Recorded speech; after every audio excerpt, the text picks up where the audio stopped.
বাবা, হ্যাঁ। তুমি আমাকে এই গোপাল ভাঁড়ের গল্পটা পড়ে শোনাও। কোনটা? এই যে এটা। একটা যে উল্টো হলো বাবু, গল্পের নাম কি? এটা যে উল্টো হলো বাবু, গোপাল ভাঁড়ের না। একবার শখ করে গোপাল একটা ঘোড়া কিনে বসলো।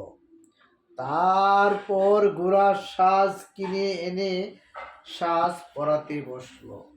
অনেকক্ষণ ধরে কায়দা করে সাজ পরাবার পর গোপাল ঘোড়াটিকে বেশ নিরীক্ষণ করে দেখতে লাগলো।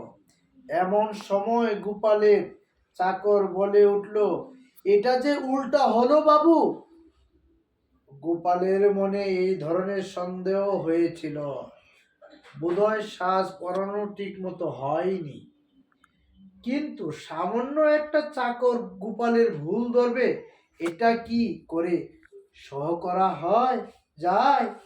তাই সে চাকরকে ধমক দিয়ে বলল, উল্টো উল্টো হবে কেন রে বোকা, ঠিকই তো হয়েছে। চাকর বলল, না বাবু, পিছন দিকের মুখটা সামনের দিকে আসবে আর সামনের দিকের মুখটা পিছন দিকে আসবে।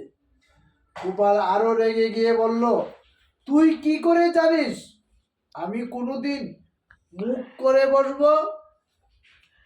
চাকরটি গোপালের এই কথার উপর আর কোনো কথা বলতে পারল না, বরং মণিবারের দিকে ফেল ফেল করে চেয়ে রইল। আর গোপাল চাকরের উপযুক্ত জবাব দেওয়া হয়েছে মনে করে নিজের তারিফ নিজেই করতে লাগলো। গল্পটাতে কি বুঝলে? গোপাল ভাঁড় ভুল করেছে, কিন্তু সে ভুলটা মানতে রাজি না। ঠিক আছে? এটা বই শোনাবে? কোনটা? কেন কেন তুমি পড়ো? তোমাকে আমি পড়তে বলছি।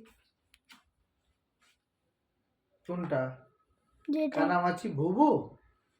গল্পের নাম কানামাছি ভুবু। একবার গোপাল আর তার বন্ধু গেছে খাবারের দোকানে।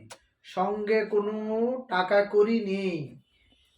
পেট পুরে রকমারি মিষ্টি খেয়ে বলে, আমি দাম দেব। বন্ধুটি বলে, না আমি দেব। এই নিয়ে দুই বন্ধু ভেতরে হাতাহাতি হবার উপক্রম। অবশেষে গোপাল দোকানদারকে বললেন, আচ্ছা এক কাজ করা যাক, ছেলেবেলার সেই খেলাটার কথা নিশ্চয়ই আপনার মনে আছে। সে যে কানামাছি হুবু, যাকে পাবি তাকেই চোখ, এমন গামছাটা দিয়ে আপনার চোখ বেঁধে দিচ্ছি। চোখ বাঁধার অবস্থায় আপনি যাকে ছুবেন সেই দাম দেবে। দোকান ছাতা পরা হলুদ দাঁত বের করে হাসতে হাসতে বললেন, সেই ভালো, ভারী মজা হবে। গোপাল গামছা দিয়ে জুড়ে দোকানদার চোখ বেঁধে দেয়। তারপর দুই বন্ধু উদ্দস্বরে ধরে পালায়। ওইদিকে দোকানি চুর চুর বলে চেঁচাতে থাকে, কিন্তু প্রখর গ্রীষ্মে নিঃশব্দ জনশূন্য পথে চোরকে আর ধরবে কে?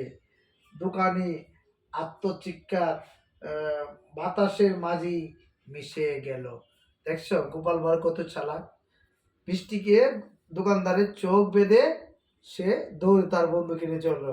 আর দোকানদার শুধু চোখ বেঁধে বলতেছে চোর চোর চোর চোর চোর, কিন্তু তারা পালিয়ে গেল। ঠিক আছে, এবার নিজে নিজে পড়ে যাও। আচ্ছা।